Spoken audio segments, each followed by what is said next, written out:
দর্শক, আমরা অত্যন্ত দুঃখের সঙ্গে জানাচ্ছি বিএনপি চেয়ারপারসন ও সাবেক প্রধানমন্ত্রী বেগম খালেদা জিয়া আর নেই।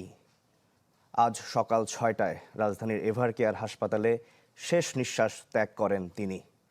গত রাতে তাকে দেখতে রাজধানীর এভারকেয়ার হাসপাতালে যান দলের ভারপ্রাপ্ত চেয়ারম্যান তারেক রহমান। এছাড়াও হাসপাতালে যান বিএনপি মহাসচিব মির্জা ফখরুল ইসলাম আলমগীর।